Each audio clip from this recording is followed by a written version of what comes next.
Good morning. All right. Good morning, everyone. Okay. So the first one to came in was Mark. All right. Good morning, Brian. Good morning, Merwin, Christine, Nicole, Jasmine, Liza. All right. Good morning, everyone. So I hope you had your breakfast already. And if you haven't had your breakfast, you can go grab something to eat. Okay. While we wait for your classmates. So yeah, please tell your friends and your good morning, Francine. Please tell your friends or classmates to join us in our live stream today. Is my voice loud and clear? Can you hear me? Please type 1 if my voice is loud and clear. Yep, please type 1 if my voice is loud and clear. Hi, Ron. Good morning. All right, thank you. Thank you, Brian. Thank you, Christine.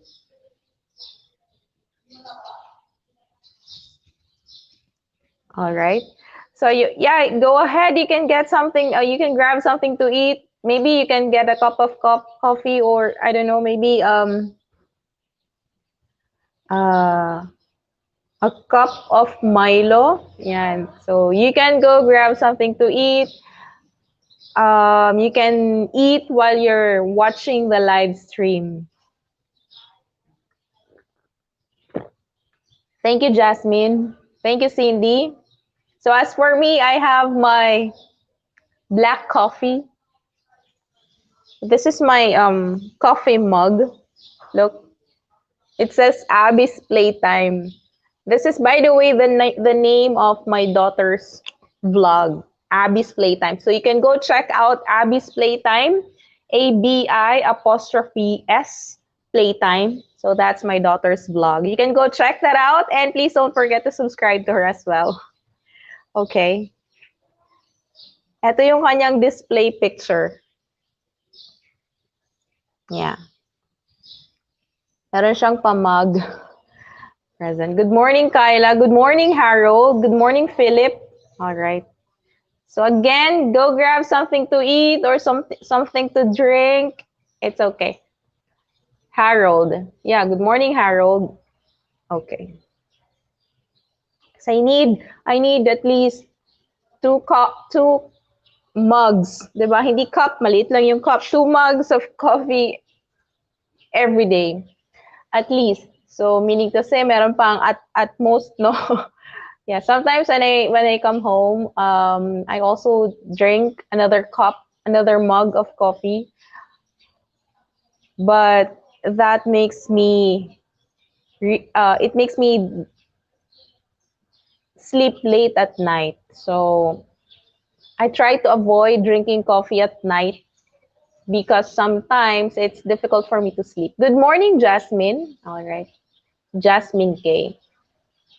Hazel. But in the morning, I should always have a coffee. This is my fire up, my vitamin. So if I don't have this, I feel what? Lethargic. Sure. Good morning, Marian. Lethargic. Ano ba yung lethargic? Lethargic is um, parang ano, hindi ka masigla, ganon. So lethargic. Yeah, that's a new word, lethargic. From the word lethargy. Ayan. Hindi masigla yung hindi ka masigla. Ayan, lethargic. All right? Okay, let's just wait for 2 more. We'll begin when you guys are 20. All right.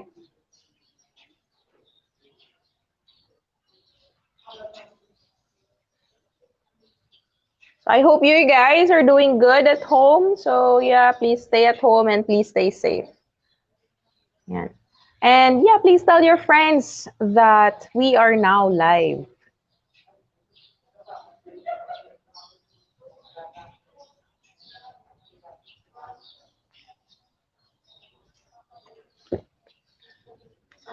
All right. Good morning, Roslyn. Okay.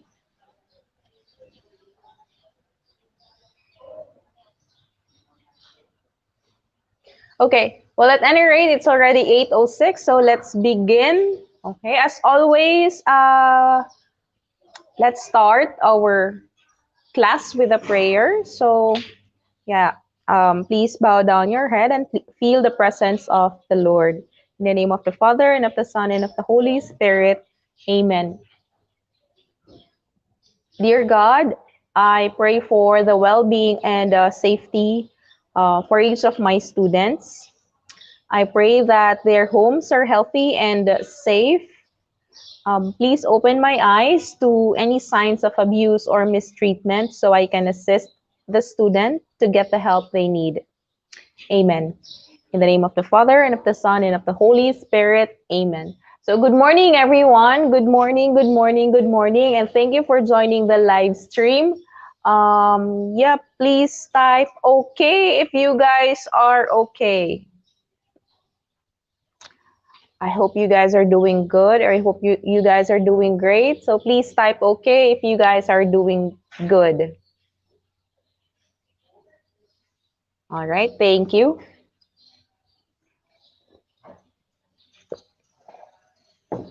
All right, so thank you. Yeah, I actually showed the video presentation which I made to my fellow teachers, and they're very happy. So they would like to extend their gratitude to you guys. So thank you to those who participated. Thank you to those who sent me videos. Natuwa talaga yung mga teachers ninyo nung napanood yung mga videos ninyo. So they would like to say thank you to you guys, and thank you for remembering your teachers on their special day. So, yep, thank you, thank you, thank you. And I hope that you always remember your teachers, not only during Teachers Day, but of course, yeah, every day. And when you see your teachers anywhere, like for example in the market, we teachers, mababaw ang kaligayahan namin when you greet us outside the school. We feel happy and we feel blessed, okay, because our students actually remember us. All right, now I sent you a video yesterday about actually our topic for this morning, which is the unity of plot, setting, and characterization. So I hope you've seen the video, because actually that sums up our discussion for this morning. But if you haven't seen that video, it's okay. We are going to discuss that anyway. All right. So for this morning, thank you guys.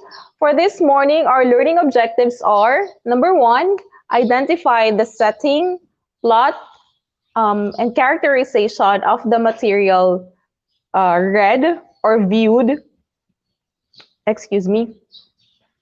Identify the unity of plot, setting, and characterization contribute to the effective development of the story. Or determine how pala. So determine how the unity of plot, setting, and characterization contribute to the effective development of a story. Create a plot using the provided setting and characterization. And finally, show realization on how to cope with changes. Alright, so di ba maraming changes na nagaganap sa paligid natin ngayon, sa buhay natin. So how do we cope with those changes? Alright, now, let me ask you, what was the last story you've read? Is there any particular story that you've read lately? What was the last story you've read? What was the last story I've read? Or what was the last novel I have read? Parang I haven't been reading for some time. Let me try to remember.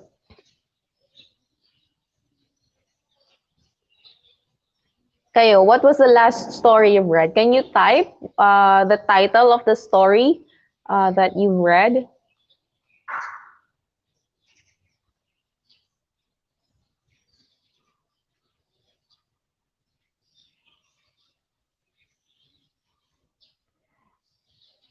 Anyone? Sige nga, tingnan natin. What was the last story you've read? I think the last story I've read was about Medusa. You know Medusa? Have you heard of Medusa? Do you know Medusa? Can anyone describe Medusa? Please type your answer in our comment section or in our chat box. Live chat box pala.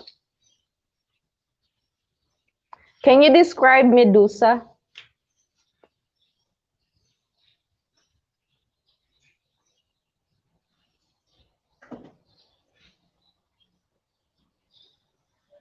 Anyone? Or maybe you're not familiar with Medusa.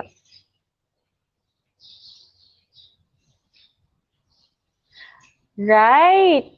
Shunli is right. Medusa. Hair made of snake. Medusa has snake hair, right? Right, tama si Brian, tama si Shunli. Siya yung character sa literary Greek literature na yung buhok niya, yung ahas. Okay? Basta yung ahas, yung buhok niya. Actually, the story of Medusa, si Medusa actually before she became a monster na meron siyang snake hair, before she became a monster, she's actually a very pretty, she's a very beautiful woman. All right. Hi Krisha, yan. Magandang babae si Medusa before she became a monster. Apparently, one of the goddesses, naiinggit sa kanya. Ayan. So, medyo ganun yung mga ugali ng gods and goddesses. Medyo mainggitin sila sa mga mortals. Mortals, yun yung mga kagaya natin, mortal, ganyan. Okay, mortals. Sila mga immortals. Alright, so one of the goddesses actually has a hidden inggit, envy. Alright, and then one day, she set up, and when you directly look at her, you'll turn into a stone, right? Yun yung mangyayari sa'yo kapag tumingin ka, nagkatinginan kayo ni Medusa. Okay, so si Medusa nga, going back, magandang babae yan. Lahat ng lalaki na nabibighani niya, meron siyang magandang buhok. Okay, mahabang magandang buhok. So, she has a long, black, straight hair. And then apparently, one of the goddesses, nainggit kasi sa kanya, so kinurse siya, and then she was turned into a monster. So yung maganda niyang buhok, kasi lahat nainggit sa buhok niya, pwede siyang pang-model ng shampoo. Okay? Nainggit sa buhok niya, so nung kinurse siya, yung buhok niya, it turned into a snake. Yan, naging snake yung buhok niya. Right? Kaya ganun yung buhok ni Medusa. Saka dahil nga 'di ba lahat ng makakita sa kanya nabibighani sa kanya. So what happens is that part of the curse, kapag nagkatinginan kayo ni Medusa, magiging kang bato. Alright? So tama yung sinabi ni Brian. When you directly look at her or look into her eyes, you will become a stone. Kaya yun yung mga nangyayari sa mga taong nakakatinginan ni Medusa. Ayun yung kwento ni Medusa, no? But we know Medusa as what? We know Medusa as a monster, but before becoming a monster, yun magandang mortal talaga si Medusa. All right? So, yun yung story na nabasa ko, and when was that? Like I think long time ago. Pero yeah, like I said, I haven't been reading books lately kasi nga, medyo busy, but yun yung naalala ko na kwento na nabasa ko. All right? Okay.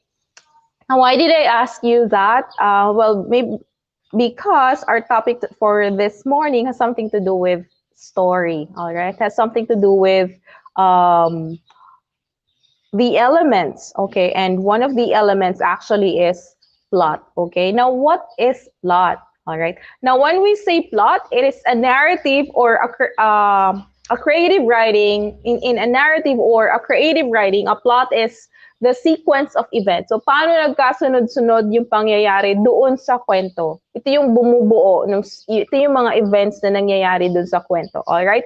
In a narrative or a creative writing, a plot is the sequence of events that make up a story whether it is told, whether it is written, whether it is filmed or sung. And the plot is the story, and more specifically, how the story develops and how it unfolds and moves in time. So yun yung plot, yung pagkakasunod-sunod ng events.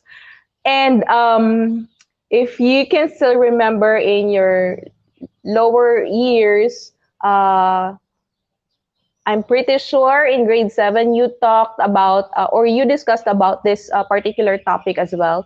And if you still remember your lesson in grade 7, nag-drawing pa si teacher ng rectangle. Yan. Triangle, I'm sorry.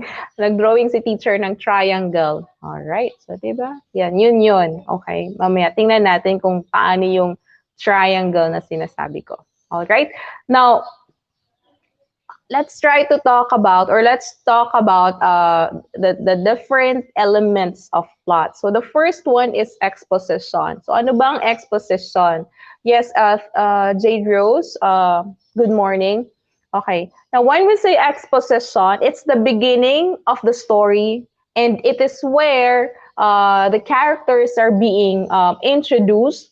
All right, the setting is being introduced. Ayan, so, and well, the main conflict is, well, yeah, being introduced as well. So yun yung pinakasimula ng kwento.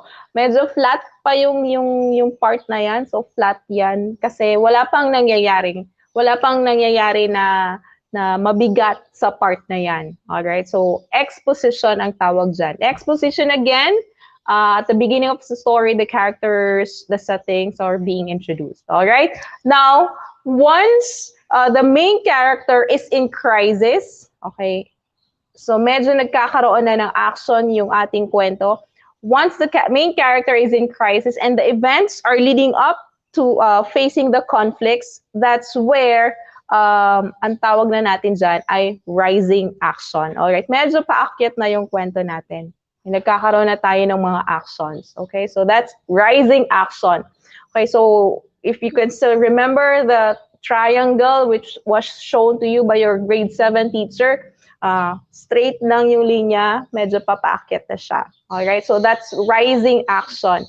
And then the next element is the plot, wherein right, tama si Jade Rose. That's the peak of the story. Nandun na yung everything, the drama, yung highest, yung conflict niya, nandun na nagaganap na. That's the highest, yun ay pinakamataas na naganap yung emotions, yung drama, nandun sa climax. At the peak of the story, a major event occurs in which the main character faces major enemy, fear, ano pa ba, challenge, or other source of conflict. And the most action, like I said, the most drama and changes and excitement occurs in the climax. Yun yung pinakamataas na bahagi ng kwento. Alright? So that's climax. And then, kapag nagsimula nang ma-resolve yung issues, alright? Kapag, yes, a sequence of events that make up a story, right? That's plot, very good. Kapag nagsimula nang ma-resolve yung mga issues, that's what we call falling action. So the story begins to slow down and work towards its end, tying up loose ends. So yun na yung tinatawag nating falling action. And then, another flat line, okay, another flat line, that's where the concluding paragraph, that's the concluding paragraph. It's called resolution, or sometimes called denouement, and it is like a concluding paragraph that resolves any remaining issues and ends the story. Ito yung part ng kwento na favorite natin, lalo na nung maliliit pa tayo, nung bata pa tayo. Ito yung part ng kwento na sinasabi ng storyteller na, and they lived happily ever after. Alright, so that's the resolution or denouement. It's also a flat line. Why? Wala nang nangyayari din sa part na yan. I mean, hindi na ganun ka-exciting sa other parts ng kwento. Alright, so that's, like I said, and they live happily ever after. Alright, so kapag in-imagine nyo yung triangle na sinasabi ko, we have the resolution, so it's a flat line, and it goes up, rising action. Yung tuktok, that's the climax, and then it goes down, that's the falling action, and then, sorry, did I say resolution in the beginning? The beginning should be exposition, rising action, climax, falling action, and then resolution, another flat line, resolution, or yeah, in French, it's called denouement, all right? Okay, so that's it. Those are the elements of a plot. Again, when we say plot, tama si Brian, sequence of events that make up a story. All right. Now let's go. Let's move on to setting. Now, what is setting? All right. Now, when we say setting, well, it is a time and place, or when and where the story happens. And in literary, it's a literary element of literature used in novels, stories, plays, films, etc. And it is usually introduced in the beginning of the story. So dun sa start pa lang ng kwento, sinasabi na kung sino yung mga characters, sinasabi na kung saan naganap yung kwento. Alright? Now, yeah, sige, mamaya, pagkayari ng setting, bibigyan ko kayo ng example. Alright? Now, the setting may also include environment of the story, okay? So, which can be made up of physical location. Let's say, for example, in school, or saan ba? Sa bahay nyo, or sa dagat, ayan. So, in the bank of Pasig River, ayan. So, pwede yan. Which can be made up of the physical location, can also be a climate, it can also be a weather or social situation, and cultural surroundings, all right? Now, there are various ways that the time and place indicate setting. Paano? Time can cover many areas, such as the character's time of life, the time of the day, so it can be daytime, nighttime, or noontime. It can also be time of the year. It can also be time period, such as past, present, future. Ayan. So, place also covers a lot of areas. It can pertain to a building, it can pertain to a country, city, beach. Ayan. It can pertain to a mode of transportation. All right. So, naalala ko dun sa mode of transportation. Are you familiar with Maria? The character Maria in Sound of Music? Kasi yun yung isa sa mga Tagalized anime series na pinapanood namin nung maliliit kami, si Sound of Music. Ayan, si Maria. Si Maria ay isang madre. Nagmamadre pala. Ayan, nag-aaral siya ng pagkamadre. Tapos, pinadala siya sa isang pamilya, sa mayamang pamilya, Bontrap family. Ayan, si Maria. And then Maria, bakit ko naalala si Maria? Si Maria kasi, nung pinanganak siya sa tren. Okay. Kaya, sabi nung meron siyang na-meet na manghuhula, sabi ng manghuhula, you know what, ipinanganak ka sa lugar na gumagalaw. Okay, tapos sinabi niya, kinuwento niya, yeah, because I was born in a train. Okay, so yun. So, yun, it's also a setting. Kuya Lee, good morning. Thank you for joining. Ayan, so setting yun. Alright, so naalala ko lang si Maria sa Bontrap family. Yeah, go check that out because it's actually a very nice, naalala ko siya kasi musical siya. So, maganda yung Bontrap family na yon. Alright. And then it can be in a car, in a bus, in a train. So it can be indoor or outdoor. Ano pa? And the setting of a story can change throughout the plot. So hindi lang siya sa isang lugar lang. So it can change throughout the plot. So for example, si Maria ay pinanganak sa train. Well, hindi naman siya lalaki sa train. Lalaki siya sa isang lugar pa. So that's another setting. All right. What else? It can also include geographical locations like mountains, beach. Yan. And like I said kanina, it can also include climate and weather. And in the social cultural aspects such as school, time, theater, meeting, club, etc. All right.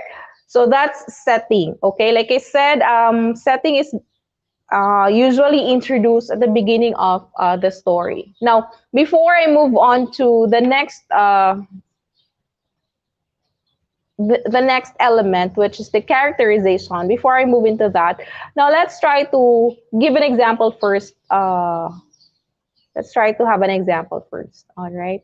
Bigyan natin ng example yung exposition, rising action, climax, falling action, at resolution bago tayo pumunta doon. Okay.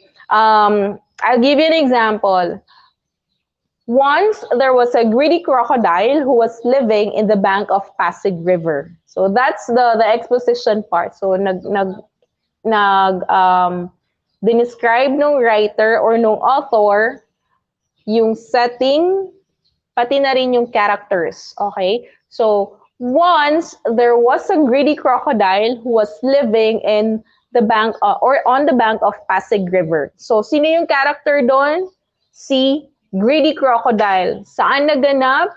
Saan naganap? Bank of Pasig River. Kailan? Once upon a time. All right? Okay. So, rising action, let's go to rising action. One day, the crocodile thought of getting married, and he said aloud that he will give all that he has for his wife. So, rising action, nagbigay na tayo ng hint doon sa conflict natin. Gusto niya gusto niya daw magkaasawa. So, lahat ng yaman niya ay ibibigay niya kung sino man yung papayag na pakasalan siya. All right. So, yun yung going up na part na. And then climax, the peahen, all right, peahen is actually the female. Yung peacock, it's a male. Yung peahen ay yung female, all right? The peahen heard it. So, narinig ni peahen yon. The peahen said that she will marry the crocodile because he is rich. All right? So, akala kasi ni peahen mayaman si crocodile, kaya sabi niya or magpapakasal siya kay crocodile. And then the following action, the crocodile asked the peahen to sit on his mouth because the crocodile said that para hindi madumihan yung feathers mo, maupo ka sa bibig ko. All right? And then the resolution part, you know what happened? All right. Well, the crocodile made a good dinner of his wife. Okay. So, yun. Nakain ni crocodile si peahen nung naupo siya dun sa bibig niya. Okay. So, yun pala.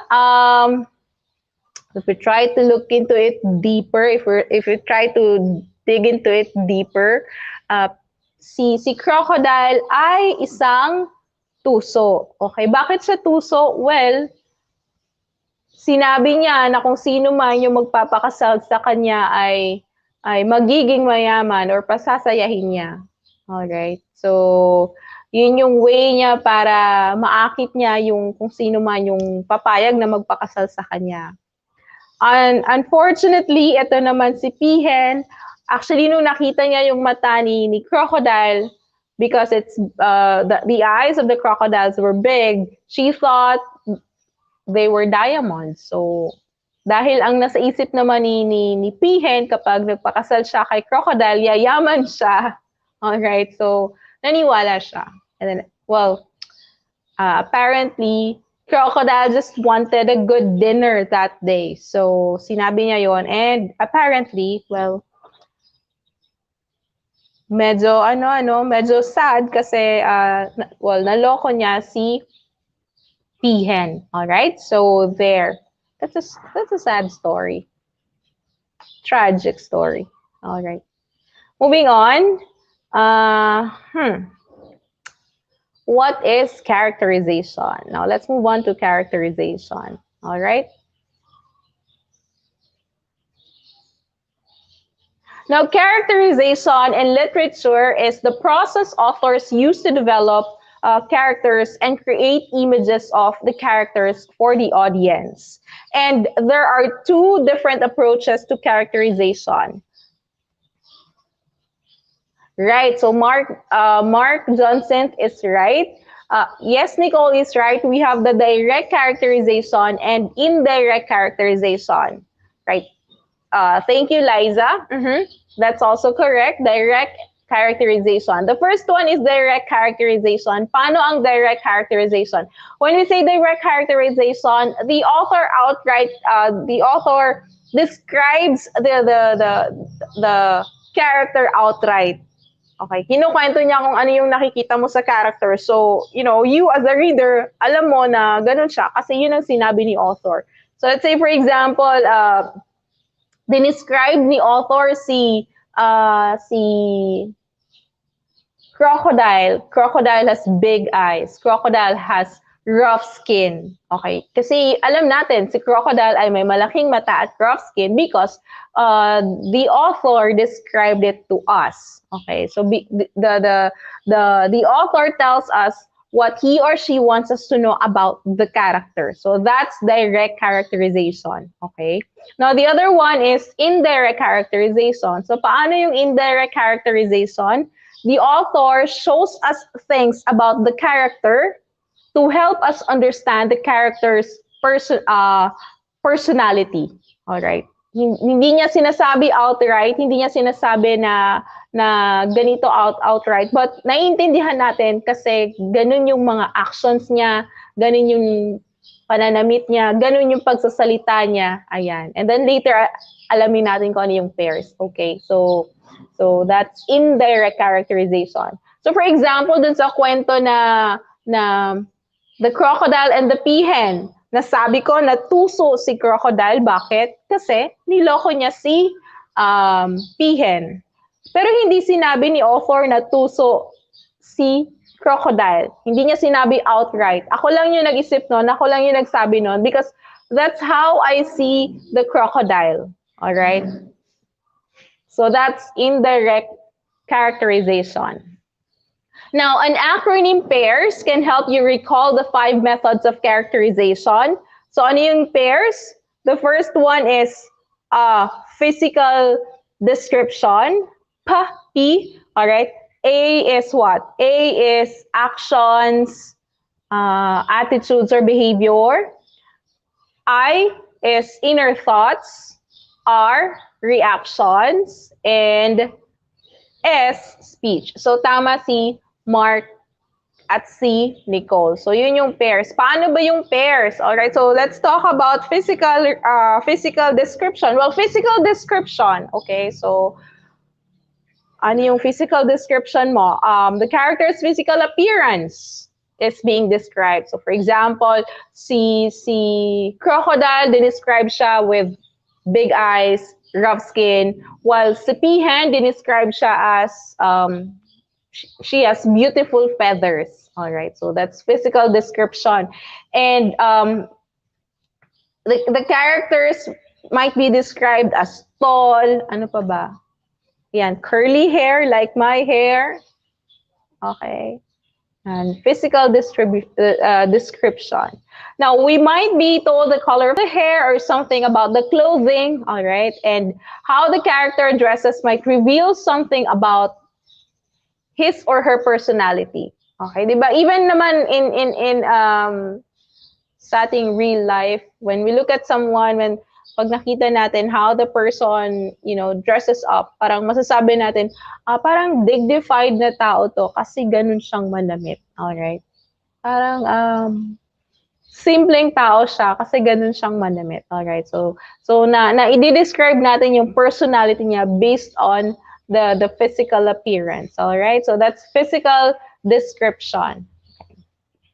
How about how about actions? Okay, now what the character does, no, so let's move on to action. What the character does tells us about him or her, okay, and as well as how the character behaves and his or her attitude. So kaya nating sabihin kung anong klase, for example, na tao siya based on his or her actions. Like for example, yun na nga nasabi ko, natuso si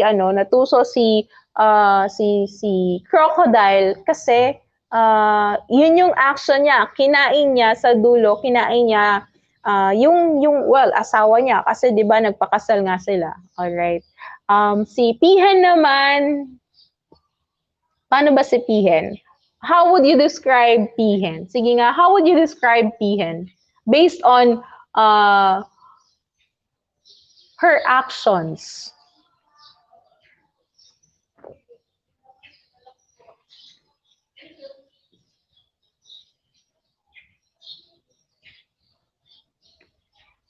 How would you describe pihen?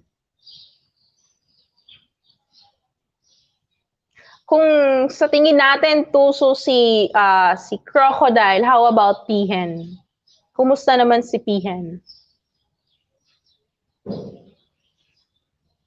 Anyone?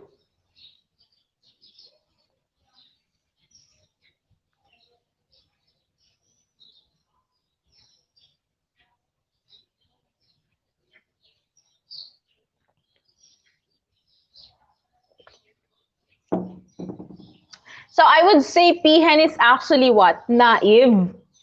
Okay. Yeah, pihen is naive. Or pwede rin, no? Pwede rin yung tama din yung sabi ni Brian.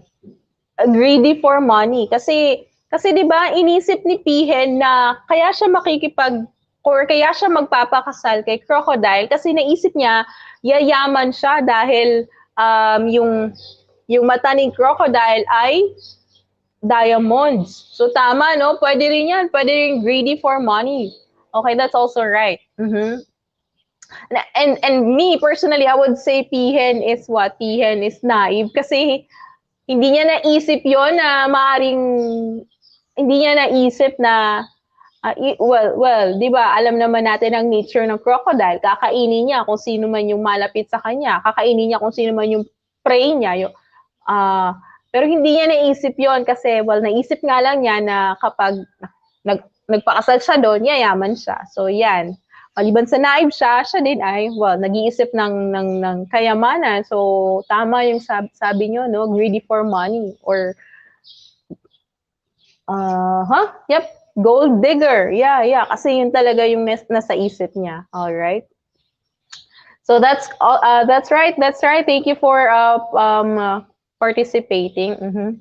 All right. So that's action. Okay. So paano yung actions ng isang tao? Kaya nating sabihin kung ano yung characteristics niya or ano yung personality niya. All right. So, 'di ba? Kaya nating sabihin ng isang tao ay ganito dahil pag inobserbahan mo siya, piling-pili yung pagsasalita niya. Kumbaga hindi rude yung pagsasalita niya. So kaya natin siyang i-describe based on the actions, based on the behavior or based on the attitude. All right, 'di ba? Ayan. Minsan nasasabi natin kapag nakatingin tayo sa isang tao, feeling ko yung tao na to educated kasi ganun siyang magsalita. Ganun yung actions niya. Hindi siya rude, hindi siya barumbado na tao, yung mga ganun. So di-describe natin ang isang tao. Yes, attitude and behavior. Tama si Liza. All right? So that's action, attitude, and behavior. Now let's move on to the third one, which is the inner thoughts. Now, when we say inner thoughts, what the character thinks, all right, what the character thinks reveal things about him or her. Okay, so kung paano siya mag-isip, it reveals something about that character. All right, so balikan natin si pihen. Okay, so dahil iniisip ni pihen kapag nagpakasal siya kay crocodile, yayaman siya, di ba? So yun yung kanyang iniisip.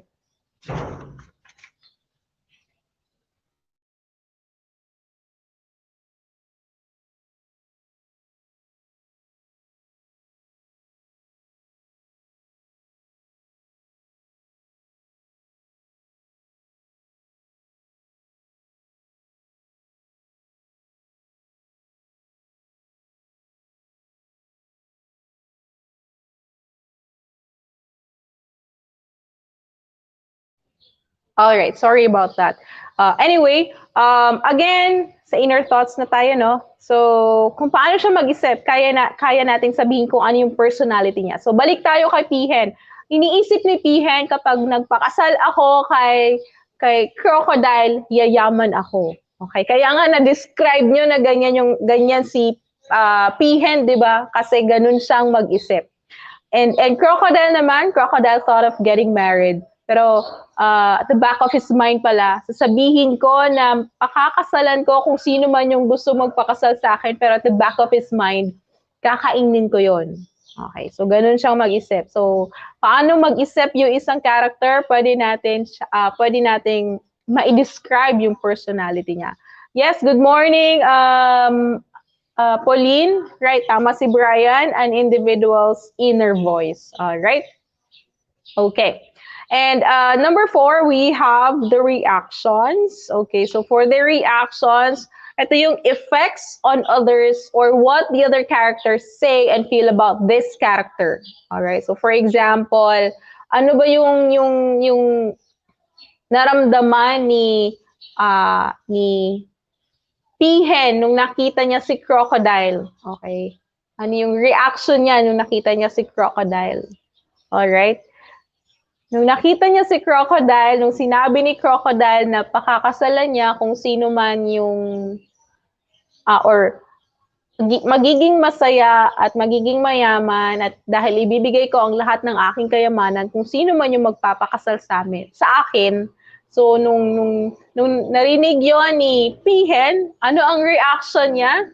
Sabi niya sa isip niya, I will be the happiest wife in the world. Okay, kasi nga ang tingin niya kay Crocodile ay kayamanan dahil nga 'di ba diamonds yung mata ni Crocodile. All right, so sabi niya I should be the happiest wife in the world. Yun yung reaction niya towards Crocodile. So, hindi niya na foresee na meron palang danger na magaganap kapag pumayag siyang magpakasal. So hindi niya nakita 'yon. All right. Hindi niya nakita 'yon.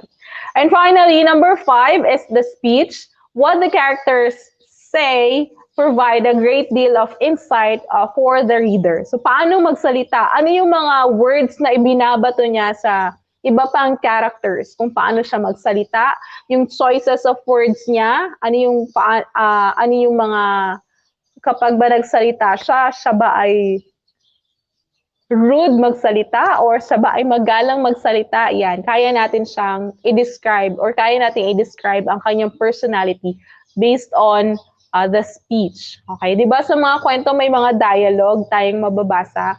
Pansinin niyo kung ano yung choices ng words ng characters, kaya nating makita yung personality niya. All right?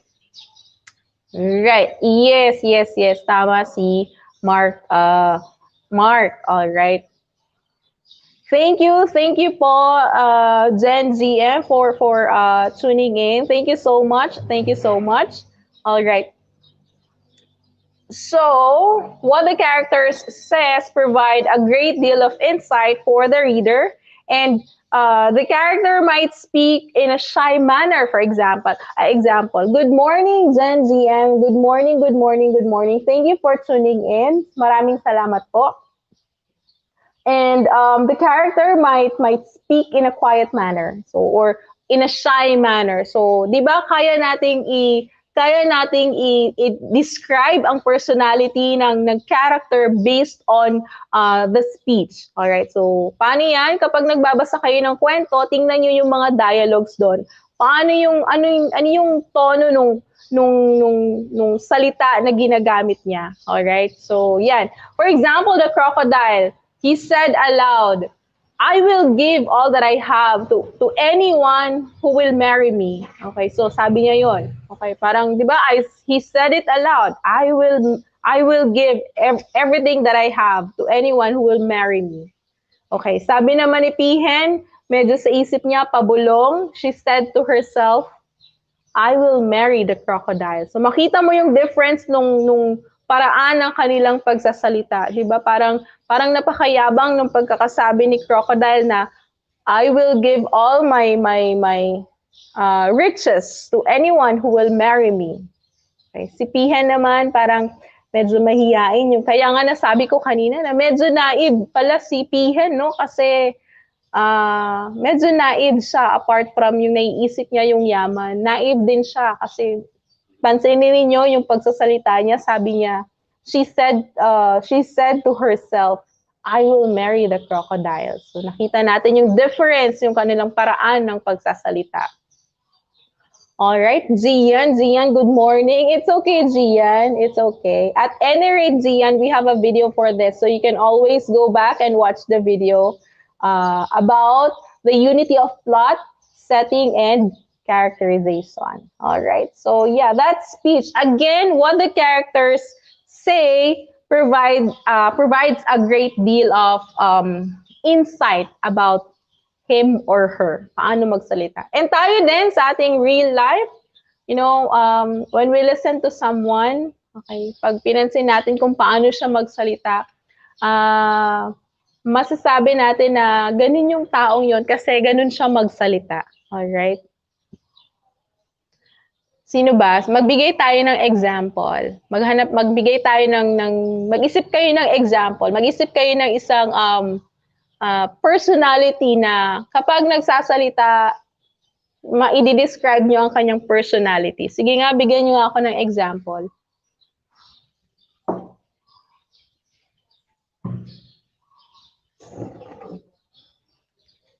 Can you think of a personality? Can you think of a person or can you think of someone? Okay. Pagdating sa speech, can you think of an example?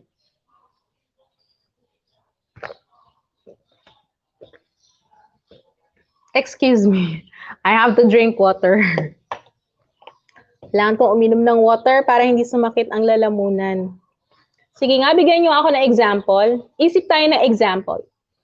But I have an example in my mind, pero I want to see your example first.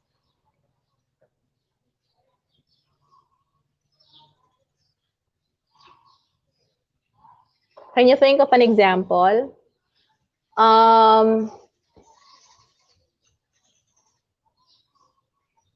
Sige nga, tingnan natin kung sino makakapagbigay ng example. Brian, can you think of an example, Brian?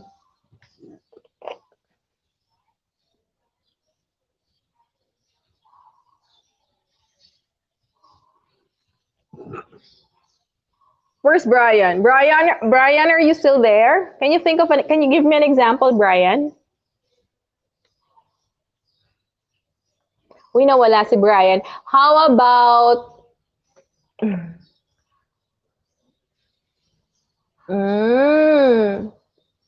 Snow White. Well, yeah, that's right, no? Snow White, when she speaks, she's very polite and calm. All right, tama. Oo, medyo mabagal yung pasok nung message. Tama, yeah, Snow White. She's polite and calm when she talks. No, even if her stepsisters are what? Her stepsisters and stepmother, di ba? Kahit na ginagawan siya ng hindi maganda, ganun pa rin siyang magsalita. Calm and polite. All right? What about Beauty and the Beast? Okay, can you tell me something about Beauty and the Beast? Gian. Good morning, Gregorius Sudaryono. Thank you so much for tuning in. Good morning. Yes. Thank you so much for tuning in, and thank you for being so supportive, sir. I hope I hope you're okay. You guys are okay, and you guys are doing good in your country. So please stay safe, sir. Please stay safe.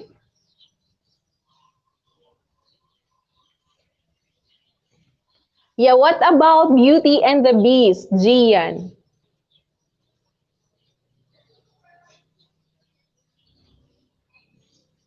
What about Beauty and the Beast? Gian, can you pick a character in Beauty and the Beast? How about Belle?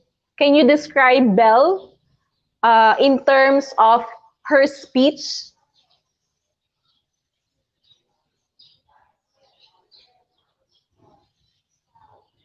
Actually, I've seen Belle many, many years ago. I mean, Beauty and the Beast. I've seen Beauty and the Beast many, many years ago. I think when I was only like 10, 9 or 10. Basta alam ko, bata pa ako noon. And I would describe Belle as a smart woman based on how she talks.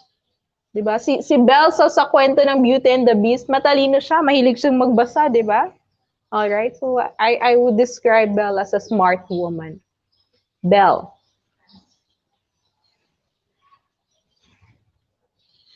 All right.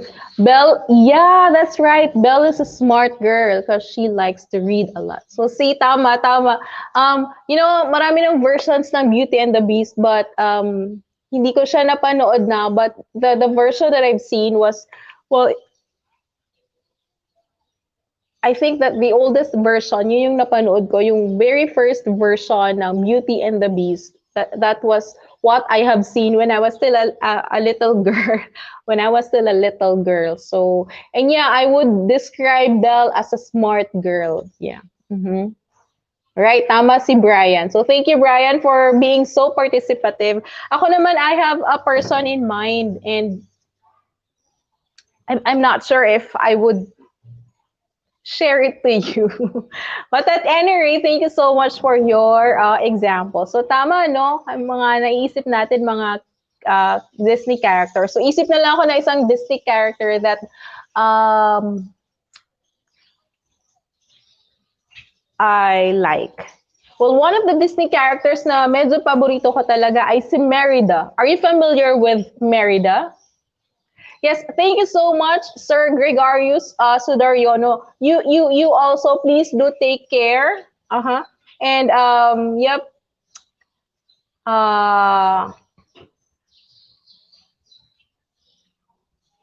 Thank you so much. Thank you so much for tuning in, sir. She is a very confident and outspoken in her opinion, and she seldom likes being told what to do. Who is that? Are you referring to Bella or Belle? Sorry, Belle. Di ba, no? May pagka-stubborn si Belle. Mm-hmm. Yep, yep. But my favorite character ako, I actually have 3 favorite characters sa Disney.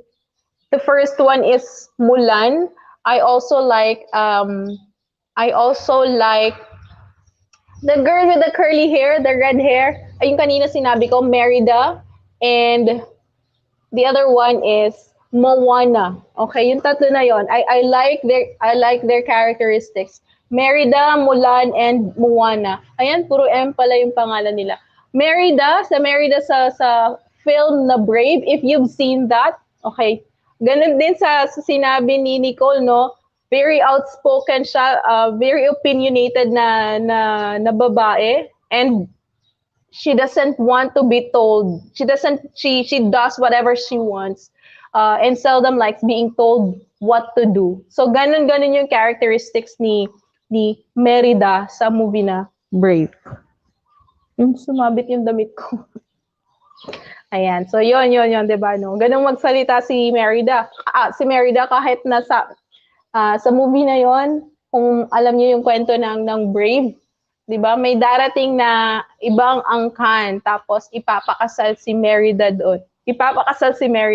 And Merida doesn't want to be brave. They're both brave and willing to take a risk. Yeah, tama. Mm-hmm.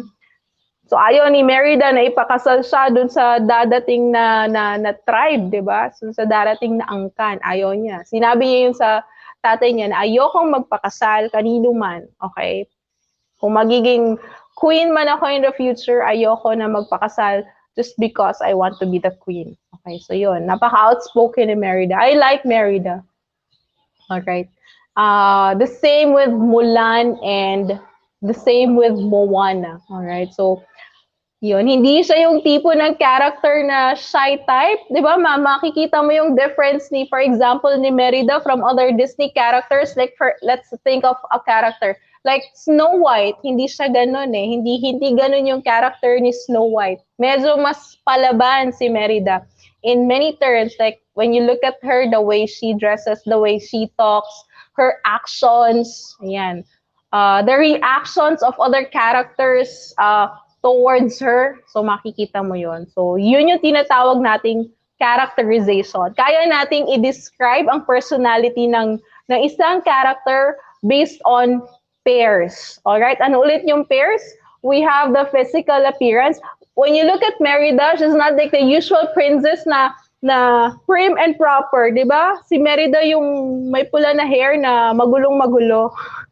Nagagalit yung queen kasi laging magulo yung buhok niya. Okay, sabog-sabog yung buhok niya. That's physical description, physical appearance niya. So she's not really, she doesn't really care how her hair would look like, basta nakalugay lang ang buhok niya. She doesn't care about her hair, her looks. Okay, that's sa person, that's physical description. And then actions, di ba? Si Merida, very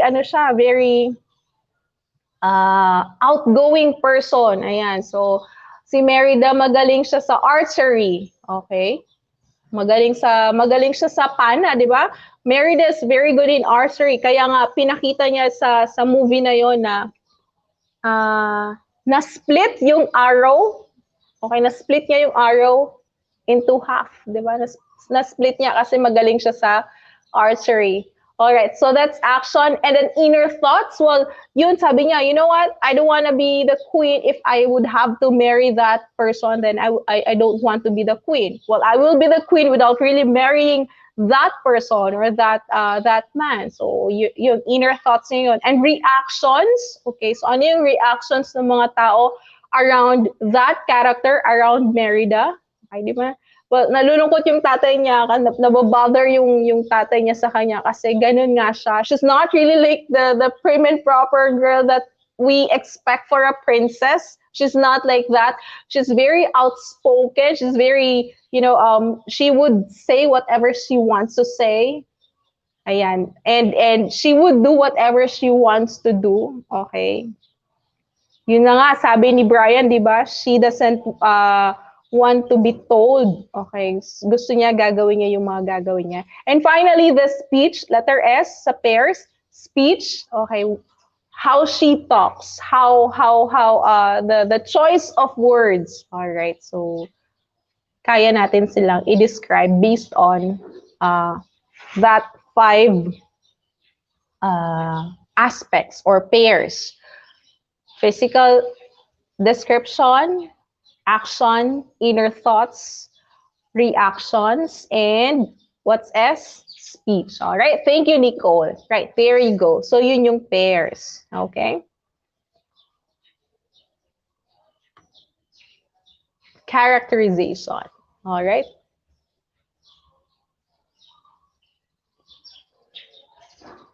Thank you so much. Thank you so much, sir. Thank you for joining the live. So thank you so much for being so supportive, sir. Yep, this is how things are in my country, and schools are still closed, and kids are still in their homes.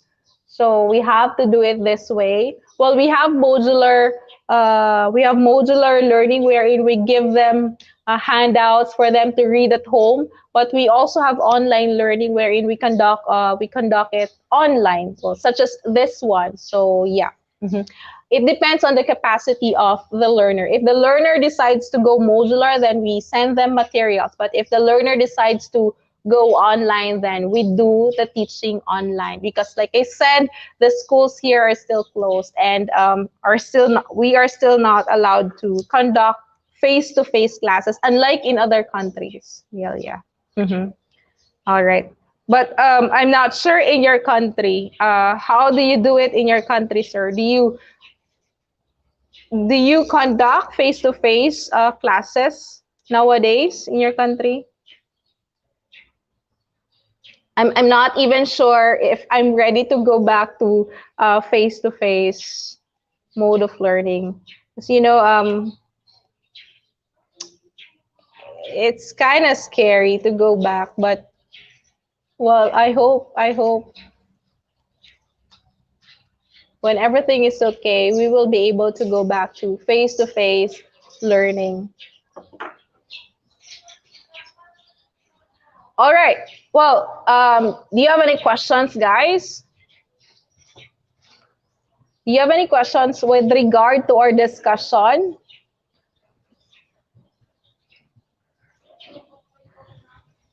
Questions? Anyone?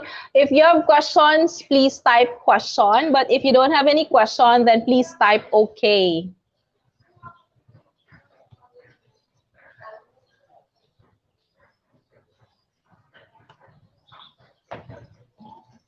Questions? Anyone?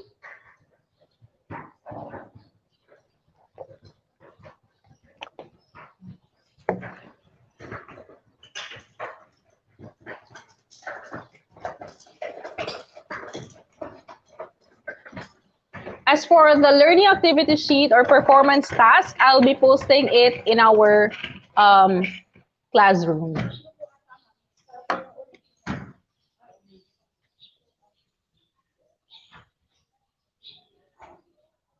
All right. So walang tanong. Okay. Okay. All right. So, well, if you don't have any questions, like I said, I'll be posting the learning activity sheet in our Google Classroom, and you will be notified. Okay. So once again, thank you so much for joining the live stream. Thank you for being so participative in our class. All right, and I hope you guys stay safe sa inyong mga tahanan. So please stay at home and yep, always follow the health protocols, okay? All right, so well, that's it for now, guys. Bye, everyone. God bless and thank you for watching. Bye.